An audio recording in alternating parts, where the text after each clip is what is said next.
It's Radio Free 501c, the podcast of Rogue Tulips Consulting. I'm Cecilia Sept, your host.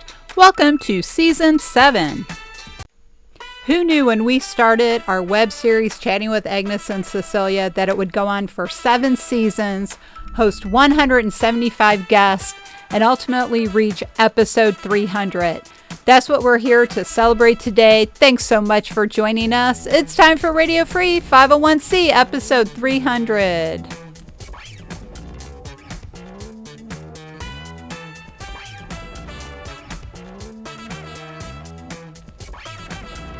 Excellent. Oh no, actually it's right here in our Zoom. Okay, I'm a little nervous. I have a little performance anxiety because we haven't done it before, but this is great. So in this 2 minutes, as we're building up to our actual 1:00 launch of the official episode, I did some research, and there are over 4.5 million podcasts in the world right now, but only about 450 to 500,000 actually do new content. And according to Riverside, one of the biggest podcasting services out there, 90% of shows don't go past episode 3. And then the rest of them tend to fade out after 20 episodes, and they actually call that pod fade. So it's kind of interesting that we have made it to 300 episodes. I want to welcome you all here. I'm going to do my usual intro at 1:00 because this is kind of a big day. I want to thank you all for joining me for this. You've all been guests on the show more than once. I'm going to be turning off AI assistance as we're going along. There we go. If your AI wants to watch, they can watch on YouTube. So, all right, remove and remove. All right, so we're doing that. We're not reporting that. It's funny. This was the one thing I reminded everybody not to cuss, but I didn't remind them not to use their note takers. So here we go. So no cussing? Oh, there's Joy. Yeah. No cussing. Well, she reminded us not to. We'll see. Yes. And Carl, that's only for you. Hey, Joanne. I require that reminder sometimes. And Pete is here. Oh my goodness, look at all these luminaries. Yeah, including Joanna. Quite a group of people here. Great. All right. Well, hopefully no more note takers are signing in. All right. Well, hey, everybody. Our guests are signing in. We have over 30 of our past guests signing in for today. It's Monday, September 29, 2025, and it's time for episode 300 of Radio Free 501c. And it's our first live stream, so we beg forgiveness for any mistakes or problems that people might be having signing in. I'm so excited to see so many of my past guests here.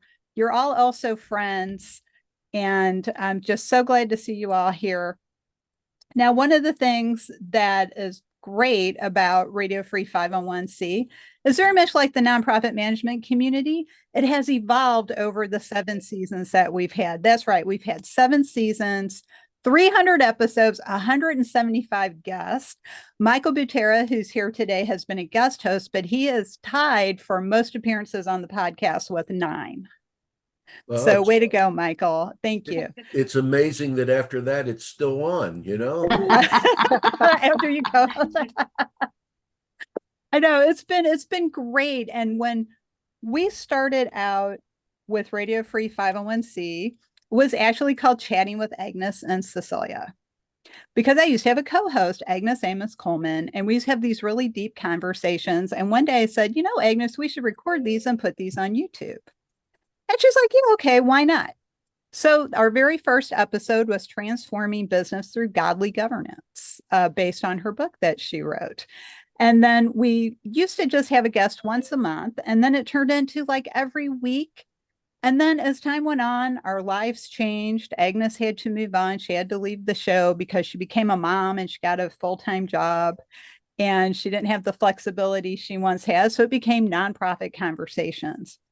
Then I decided to adopt the name Radio Free 501c because that was the name of a blog we used to have when we had the 501c League company. That was a separate company from Road Tulips, which we then integrated into the company. So it's so exciting to see that it's gone this long.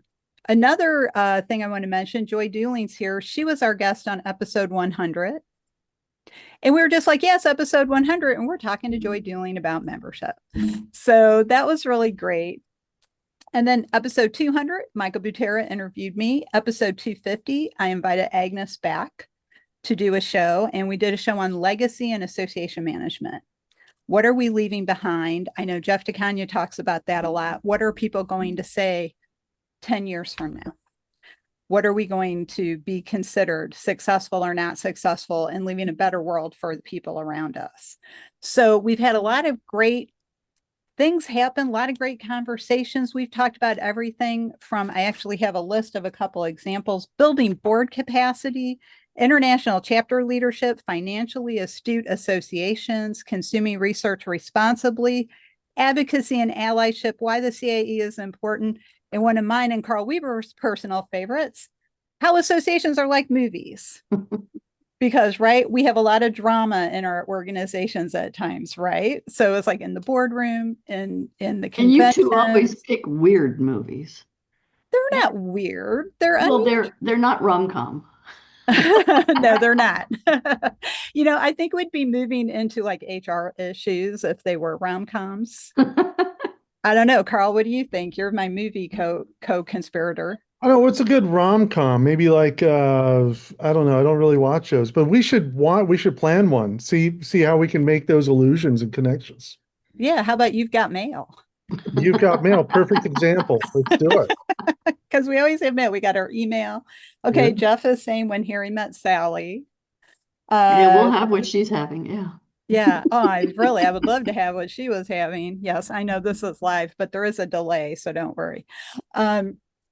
This is why, though, I sent out a request, no cussing, because this is a live stream and we don't want to put anybody off. So, oh yeah, Pete from Paris with Love. That's our favorite Valentine's Day movie. What's a rom-com without a body count? That's right. Yeah, one of the things some people know about me, but others may not, I love action films. And so one of our favorite Valentine's Day double features is From Paris with Love with John Travolta and The Long Kiss Goodnight with Gina Davis. They're both action films, and there is some romance in both, although it doesn't work out too well. Oh, no, I don't think Planet of the Apes was a rom-com, Carl. Maybe Battle for the Planet of the Apes. But I don't want to do all the talking because, as you all know, you've been my guest. I love to hear what other people think and have to say. So one of the things I wanted to throw out there, and just jump in or raise your hand if you want to be polite. What do you think is going to be an issue other than artificial intelligence that associations are going to have to deal with in the next 2 years? Joanna. Well, this is actually something that I've been talking about a lot, and I actually had a session at ASE Annual this year, and the trend that I think is going to affect associations in a really, really big way, it's happening now, is private equity. Private equity is pouring money into lots of industries, and it is affecting membership, it is affecting headcount, it's affecting profitability of the members, it's affecting the ability of members to participate in associations and give of their time and money. It's hurting many industries in negative ways. It's benefiting some industries. It's one of those topics that I think if you're in an industry that's affected, you know how painful it can be. If you haven't been affected, or maybe your industry hasn't been affected yet, or you just kind of don't know about this trend, you don't really know. But the session I did at Annual, there were maybe about 100 people in the room. Half the room erupted when we said, have you been affected by private equity? And the other half said no. And then afterwards, a whole lot of people came up to me and said, it's bad. So that's my let's not talk about AI. Let's talk about something different. It's private equity. Well, And there's and to add so to much your money that private equity is about to dump into industries, and we're going to see it. And Joanna, also to add to your list, which you didn't mention, I'm sorry, Michael, I burst in like a bad girl, is operations, business operations, and lots of associations are being disrupted when private equity comes in. Oh, 100%. I mean, it's affecting workforce development, it's affecting profitability, Mm-hmm. it's affecting the quality of the work being done by the members. So I'll shut up and let others, chime in. Well, That's great. Well, thanks, Joanna. That is really a great point, and we could dig into that on another episode, actually. So let's go to Michael and then Bruce Rosenthal. along the same line is the whole issue of private sector invasion into the association space. Mhm. There are more and more efforts. They have a lot more money than most associations do. But I'd like to add a different one, two different ones actually. One is the fight for talent. And I don't only mean in terms of staffing, I mean in terms of boards as well. We need more and more talent, and people are eating it up in other places. And secondly, along the line of talent, I'd like to bring up the issue of our inability to pay what it takes to get what we want. We have a long-standing tradition in the association community of not paying very well. And that is a serious problem in today's world. So I just add the talent, meaning both staff and governance, and also the inability to pay what it's going to take to maintain that talent over the long haul.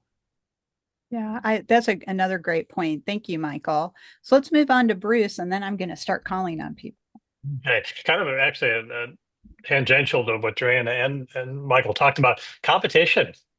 Mhm. Competition for the attention and the dollars of members, sponsors, exhibitors, and advertisers. Everything from other associations, trade press, for-profit associations or information aggregators. And I think it's driven actually more by convenience and quality at some points, because associations will often say, well, our information is better than theirs. That may be true, but if somebody else is out there with a better platform, members as well as sponsors, exhibitors, and advertisers will go to those other platforms. And kind of as it relates to private equity and the points that Michael made, a lot of those entities have a lot of money to put into this, and none of them would be doing any of that outreach if there wasn't money in it. So what are those other folks doing? Why do they see value in doing something that associations don't see the value in doing, or doing it as quickly? Thank you. Thank you. That's great. Now, before we go over to Jeff, I want to send a special shout out to my friend Lissetti Lesatetti, who is here on her phone. She is at Botswana Open University, and so I know it's a little later in the day for her. So thank you so much, Lissetti, for signing in. So, okay, over to Jeff. Thank you so much, Cecilia. I'm driving on the way, so I will not be communicating much, but thank you for welcoming me. Oh, thank you for joining. Now, if you have not seen any of Lissetti's episodes, they are excellent. She is a leader in women's roles globally and in leadership on boards of directors. So she is a fabulous guest, and I really appreciate her insights on what we're all trying to do. And also having people from around the world come on the show shows us what we have in common. We're not all that different. So we might live in different countries, but we have the same needs and the same interests. So over to Jeff, who's been patiently raising his hand. No problem. And congratulations, Cecilia, on episode 300. Very happy to have been a guest and looking forward to joining you again next month. I think there are so many issues that people have identified already. I know we're not talking about AI. It's so huge. We're talking, private equity, workforce, talent. I think that all of those issues and others that I have failed to mention here that have been shared by others feed into what I think is an even deeper issue for our organizations, for all organizations, but particularly associations, because of what we have been about historically, and that is this continued erosion of trust in relationships, the degradation, decline of our social capital, our inability to unify and find solidarity to solve problems across different sectors and different industries, and some are more successful at it than others. But when people's attention is so fragmented because they're spending so much time looking at screens, when they are seeking assistance from technology versus one another, when our humanity is being compromised on what feels like a daily basis, that's a problem for organizations that have existed historically to bring people together, to unify, to solve problems, to find common ground. And I think that we're seeing how that sort of fragmentation is happening inside our organizations today. And I think I'm concerned that it's only going to get worse in the next couple of years as we enter into a couple of new political cycles, which have not been good for us, as a country, and we see more and more division in our discourse and in our ways of thinking and our ways of acting. So there's some real short-term and long-term concerns that I have around that swirl of issues that are so fundamental to what associations have been about historically, that may be difficult for us to overcome if we can't find new ways to address them. Mm-hmm. No, I agree, Jeff, and I think that's leading to the fragmentation in the nonprofit management community as well. Let's go over to Brian Scott, who scared the heck out of me one time when he was on the podcast, when he told me about how all the hackers have corporatized. Yeah, they have. They've industrialized. Well, I'm glad, Jeff, that you mentioned trust, because I think a big risk that's rarely talked about. You can probably guess what it's about, right? Hey, guess what? It's cybersecurity. But so many nonprofits in general and associations are entrusted to keep their members, donors, whatever it might be, information safe and secure. And particularly with Jeff, you mentioned, things going on in administration. With my own eyes, I have seen attack levels increasing in certain organizations that have have membership or focus in certain areas, right? I won't go into detail about that, but it's definitely affecting cyberspace and risk in that space. And far too many associations are still very, very, very painfully immature in this area. And they really, really need help. And the first thing is just the light bulb going off that this is a risk that we really need to address. And so, I see that continuing to increase. Wow. Thanks, Brian. Okay, Francesco, and then Sandra. Wow, we have so many people chiming in. I appreciate it. This is like a super episode, super-sized Radio Free 501c. Okay, Francesco. Thank you. Good afternoon, everyone. A very quick comment. I'm not being political, no socially motivated, but factual and historical. When I was at ASE the first time as a senior executive, we literally gathered together a presidential speech with the full cabinet, believe it or not, in concurrence. I'm going back a ways. And I'm wondering why the powerful association and society community in the United States that technically represent approximately 280 million people out of 340 are not being more courageous with trying to bring back some degree, not only of civility, but what Jeffrey alluded to, the trust among disjointed groups. Bottom line, I saw recently a lot of write-ups from medical groups opposing the brutality of the Secretary of Health and Human Services, but they knew what he was and what will become of Health and Human Services well before the nomination. Why weren't they courageous early on? Because it affects the health and humanity of the entire population. Why are they only now showing some concern?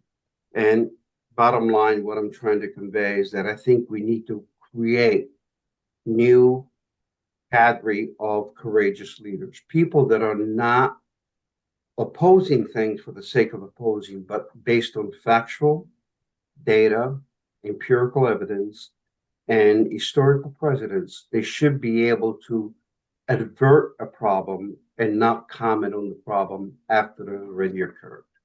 Right. Great. Okay. Well, thank you for that, Francesco. Now, before we move on to Sandra and Roger on the question of what do you see coming, I want to give a shout out to Elisa Pratt, who's here with us today. She also has a podcast, Association Transformation, that she does with Andrew Chamberlain, and they've hit episode 156. So congratulations, Elisa. Thanks for signing in today.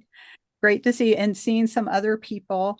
Cynthia Lockery is here. She was here. There she is. Cynthia's here from our neighbor to the north, Canada. And if you're not familiar with Cynthia's work, she does a lot of work on communications and advocacy.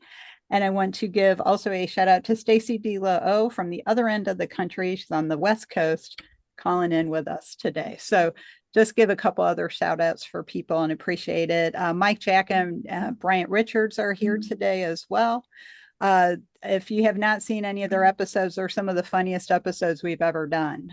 They have a great sense of humor and they know a lot about automation. So one other person, there's a lot of, I want to shout you all out, but for now I'm going to shout out Dean West because we're talking about the future. And of course, Association Laboratory does looking forward every year, collecting data for our industry. So let's go back over to Sandra, who is one of the co-founders of Kiko. Hey, great to see everyone here. I wanted to maybe turn the energy around because I think one of their greatest risks is actually an opportunity, which I see as the ability to stay positive and see opportunity as much as possible. I think that's what is in the future because there is so much change that if we focus on the risks and then all the negative, then the vacuum goes that way. So I think that if we have the mindset of thinking about innovation, opportunities, turning problems into solutions, that is the greatest asset that we all have as humans, if we're not going to talk about AI and what our capabilities are. So I think that's a huge opportunity that we should just kind of focus on. How do we stay positive? How do we continue leadership and think about leadership in this new age? How do we think about all the positives? And so I just wanted to turn that around in that direction. I'm glad you said that about being positive, Sandra, because it's all about mindset, right? If we see the world as a dark place, that's what we see. But if we see the challenges as opportunities, then I think that will help us move forward and create that world that we really want, because we make the world by our actions and our thoughts. So if we take more positive action, guess what? We're going to have a more positive world, right? So over to Roger. Great to see you, Roger. Hi, everybody. Yeah, the thing that I'm seeing that is a disrupting force out there affects associations a little bit less than it does other nonprofits, but it's disruption in funding sources. Oh. Associations are nonprofit organizations, need to raise money, et cetera, et cetera. And generally associations raise money from their members primarily. So this is nice because this is somewhat insulated during times of turmoil. But times of turmoil is a pretty good description of what's happening in the rest of the nonprofit fundraising world right now. The loss and review and suspension of federal grants, the fact that private foundations tend to be sitting on more of their money than they've ever done before, the rise of donor-advised funds, which are not exactly the most responsive of fundraising vehicles. These are disrupting fundraising for all nonprofits. It would be silly to assume that associations are not going to get dragged into the primary chaos there, even though you've got a little bit of insulation from it due to the basic nature of your fundraising. Which, by the way, Michael, the whole idea of not paying enough for the things we want to do, I think that was your comment, wasn't it? Yeah, it's like, well, this is part of the root of it. Associations tend to raise a little bit less money because you're always asking your members for it. So that's what I see in any case. Anyway, that's my comment. Thank you. Great. Thank you, Roger. And Joanna, before we come back to you for additional input, I also want to point out a couple of my friends are here that have been on the show. You've all been on the show, of course. That's why you're invited to the 300th. But Anuja Miner and Barry Pilson, who I want to give a special shout out because they very bravely came on the show with me to discuss ageism in the hiring process. And we actually had a third person, and then they decided not to do it at the last minute because they didn't want to put their name out there. So that's why podcasts are important, because it's individual radio. We're able to share messages, talk about ideas, and speak up. Some of you may know I just recently got a certification in ethics from the Ethics and Compliance Initiative organization. And one of the 5 things of a high quality ethics and compliance program is speaking up. So if we want to see change, if we want to see real change, if we want to make change, we need to speak up. And that sometimes means taking a risk. And that can be scary, like doing your first live stream with all your guests and not knowing if it's going to work right or not. So, but we need to do that. So I really want to give a shout out to that. Anyone who speaks up, who takes that risk. You may have heard me say in the past, anytime you give a speech, do a speaking engagement, do a webinar, post a blog post, do a podcast, you're taking a risk because everybody may not agree with you. So it can be scary.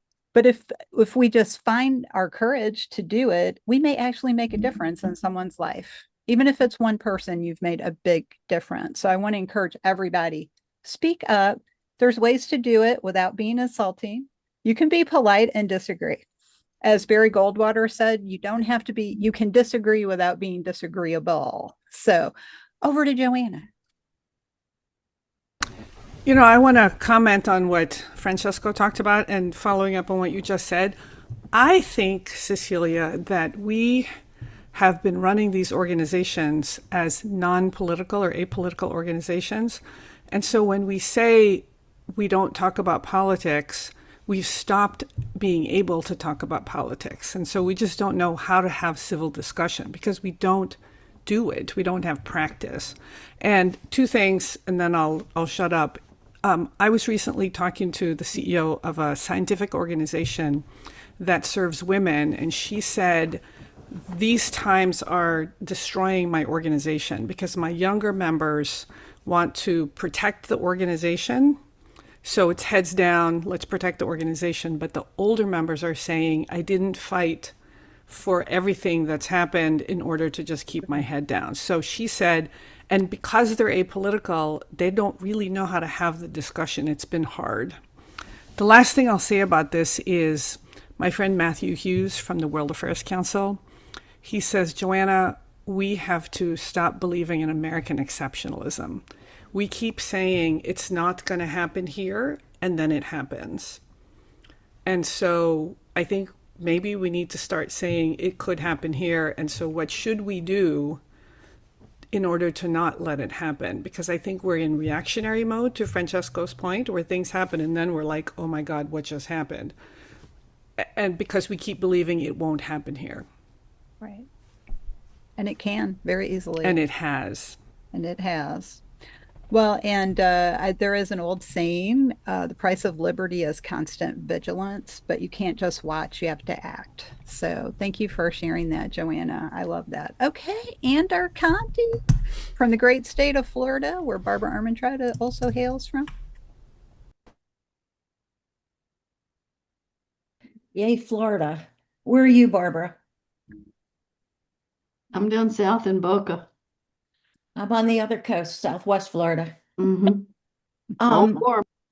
Thank you, Cecilia, for doing this, and thanks for having the conversation. My apologies for coming in a little bit late. Andar Conti with Hill Staffer. I've spent 35 years of my career doing advocacy and government relations, and I will tell you that I have never seen our world order as threatened right now, for lack of a better term. Sandra, I really appreciate your commentary on positivity.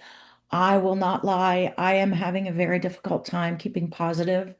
Possibly it's because I'm working in that political sphere so much, but I think our world order is undergoing a major change, whether it's social mores and what goes on in the workplace, whether it's education and what education will look like, and whether history will be factual or a fantasy of a particular group of people. Whether healthcare will be based on facts and sound science, whether technology will undermine all of the great strides we've made with technology over the years via AI. I would also say that right now, very specifically, our association community is under threat via the potential legislative changes to 501c3, not C3, 501c tax status, and efforts in the Congress to undermine what that means with some organizations or others. We got lucky in the last One Big Beautiful bill, and I'm not sure that we're going to be able to maintain that going forward. Civility and civil discourse. Trust is so low right now. There is what is truth? Nobody, truth has become, instead of factually based, it has become opinion based.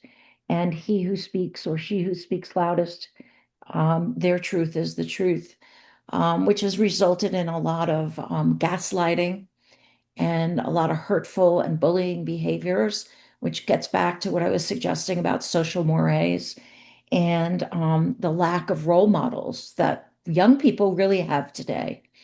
When we grew up, and I mean this from the perspective of somebody who's this close to retirement, as opposed to folks who here may be younger and of a different generation. I don't disrespect you in any way, but I sort of feel bad because I'm not sure you have the ability to have the kind of respectful role models that I had growing up. And that really concerns me very, very much. And that can mean when it goes back to the workplace, is it just your boss, your bosses, your board, your peers, all of those sorts of things. And then with regards to the apolitical versus political organizations, one of the things that has bothered me for many years as a former chair of the ASAE Government Relations Council is that I feel like the government relations, public policy aspect of things is not often as appreciated in that realm and in that discourse as it could or should be, in spite of the fact that many of the reasons that associations come together is because of those opportunities to work together. And one thing, I would say is that there's a very large difference between policy and politics. And too many people who are willing to take a very wide, a very broad, and very thin basis of an argument, which they probably heard somewhere in 30 seconds and are suddenly experts, talk politics. They don't talk policy. And as somebody who's been in this business in the political side as well as the policy side for over 3 decades, almost 4 now, I would say to you that I think we need to remind people about the differences between policy and politics. So thank you. Well, thank you, Anne. Okay, and we have about 15 minutes left here on the podcast. We are moving into talking about policy and politics and things like that. Some people can make the argument everything's political. I make the argument everything's ethical, because it's our choices that define us. But I want to open up. Let's kind of move away from policy a little bit, unless somebody has like a burning point they need to make. Because one of the things I think this conversation is just really defining for me, reminding me, reinforcing for me is probably the better word, is we need to talk to people we don't agree with. I love talking to people I don't agree with, because that helps me test my belief system. So if my belief is strong and my position is strong, it can stand somebody disagreeing with it. But talking to somebody I disagree with might show me, hey, maybe I'm wrong. Maybe there's a hole in my thinking or a hole in my argument. And I think that's really what we want to do. It's one of the reasons, and Scott, I'm going to kind of put you on the spot for a second. I invited Scott Hodge to be on my podcast because everybody was talking about Scott and everybody was talking about his paper, but nobody was actually reading Scott's paper or talking to Scott. So I said, hey, Scott, do you want to come on and talk to me about your paper? And so, Scott, you've unmuted. I don't know if you want to add something. Oh, well, I'm probably the skunk in the garden party, and challenging probably all the beliefs of many of your guests. But I do think that we're at a point where we need to have a great revisiting of the tax exempt nonprofit sector. After 114 years, I don't think we've had the kind of uh, discussion of what it is to be a nonprofit, what it is to be a tax exempt organization. As I mentioned in our conversation, that nonprofit universe, the economy is about $3.5 trillion. It's about 13% of GDP, and about 2.8 trillion of that is business related income. And charitable donations are only a small fraction of the nonprofit revenue stream. So what is it that should be a nonprofit versus a business masquerading as a nonprofit? And I think we need that discussion. I agree, Scott, and I don't agree with everything in your paper, but I found it very educational. So, Jerica, you had your hand up and took it down, and Elisa had also had her hand up. So, Jerica, did you want to add something? Thanks for the opportunity to join you on this celebratory moment, Cecilia. So very proud of you. And you and I did an episode around inclusive communication. I think that ties directly into your point of inviting opposing views to the table. And essentially, I think this is critical for the future of associations in really managing change and the rapid pace of change. And I think that is a serious disruptor for many associations who do not have I want to say, a game plan for having an internal team that is inclusive, focused on how to keep up with the pace of change and stay relevant. And so I wanted to add that and again, congratulate you on this moment. Oh, thank you, Jerica.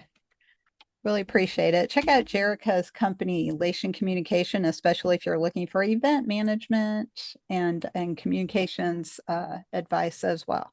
So, Elisa, did you want to add something, or did we get past your comment? I was going to type it in, but I just wanted to thank you. You've been elevating conversations that are uncomfortable, unpopular, and between your writings and your blog posts and the podcast, I just wanted to really thank you for your courage and hope you'll continue. I know 300 episodes is a lot, but we hope that we have 300 more or more out of you, and that you'll keep pushing all of these topics, both uncomfortable and necessary. We really, I really appreciate it, and just wanted to personally thank you for all that you've taught me and the example that you set for so many in this space. Oh, thank you, Elisa. Really appreciate that. I do a lot of what I do because I think it's important. I don't necessarily expect a reward for it, but I think somebody's got to do it, right? And my favorite essayist, Florence King, once said, one of the great things about national service or required military service is if you said somebody do something, somebody would. So we are all somebody. When somebody says somebody needs to do something, you're somebody. And you can do something. And all the little things we do add up, and all the little things help people in different ways. There's that old saying about for want of a nail, a kingdom was lost. So little things do matter. So don't think because you do a small thing for someone or think what you're doing is not noticed or seen that it's not making a difference, because it probably is for someone somewhere. And if you can help somebody, help them. So I really appreciate that, Elisa and Jerica, and thank you. And want to thank everybody for their support over the years, because there is no podcast without a guest. So really appreciate it. And those of you who've been on more than once, really appreciate that as well. So we said we were going to do about a 45-minute episode. We're coming up on 45 minutes. So I want to see, is there anything else, any other questions, comments, anybody wants to share or point out? Oh, Cynthia. Hi, from Canada here. One of the things that I'm seeing, and we're not going to talk about AI, but we're still going to mention it, is we need to focus more on people skills. Some people call it soft skills. I don't like that term. I think it's essential people skills. And we criticize people when they don't have these good communications, good interpersonal, emotional intelligence, but we don't train people in it.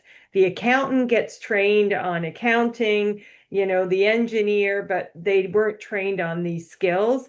And I'm seeing a lot of nonprofits I work with in Canada, a lot of nonprofits are coming to me for training on people skills because that's the retention, that's the recruitment, that's the staff morale, that's the understanding different personalities, different views, and trying to meet people where they are instead of pulling everybody towards us, which if you've ever pulled a toddler, they run the opposite direction. So I'm thinking like really going back from how do we connect with people? How do we have conversations? How do we understand different perspectives? And AI is not going to do that for us.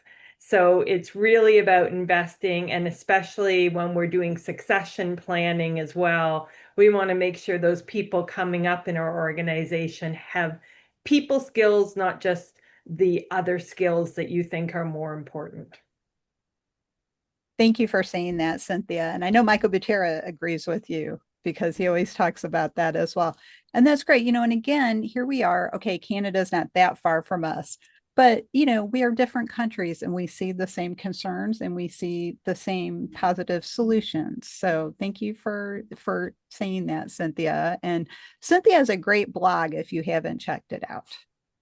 So that's how we met. I saw one of her blog posts on LinkedIn and I just sent her a note, said, hey, why don't you be on my podcast? And she said, yes. So take a risk. So Anusha.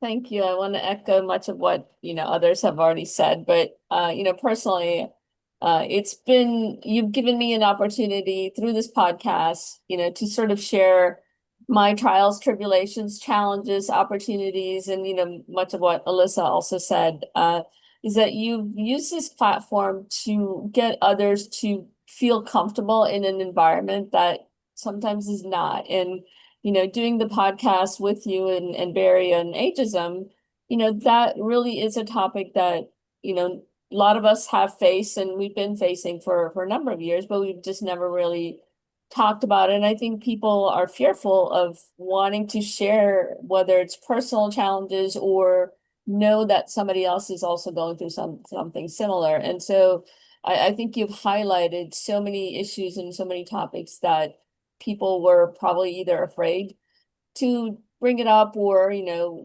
speak to someone that may not necessarily agree with you. So, just on a personal level, thank you for, giving me that platform. And on a professional level, the mentorship and the networking that I've had a chance to also meet so many other people through this platform has also been amazing. And, we're going to continue to have lots more challenges.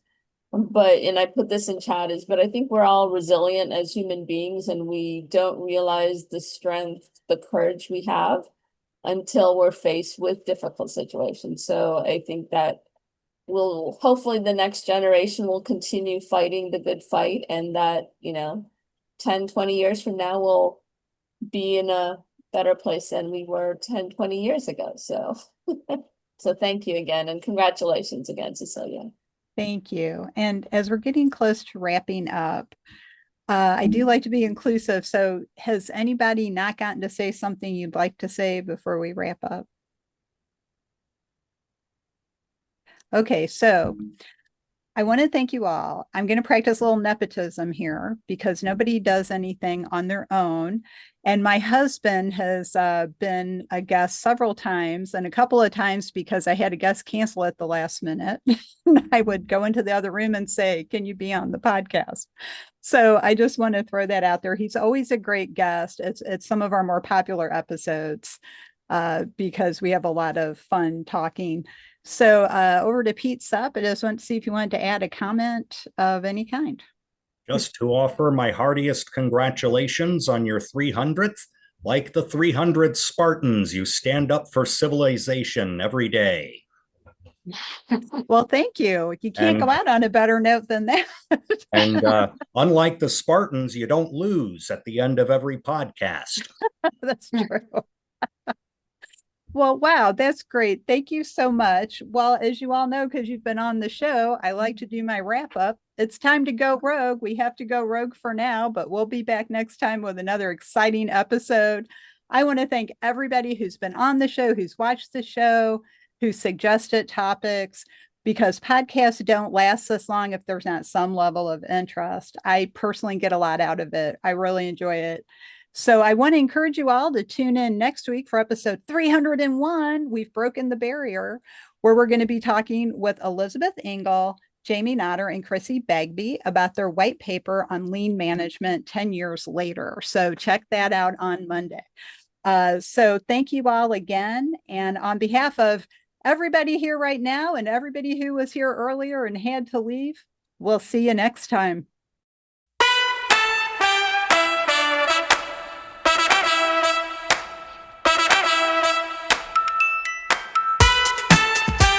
That's it for this week. I hope you really loved this episode as much as I did. Thanks for listening. Learn more about how our experience and knowledge at Rogue Tulips can give your organization the strategic edge to reach its goals. Check out our website at roguetulips.com. We'd love to talk with you and see how we can work together. Thanks.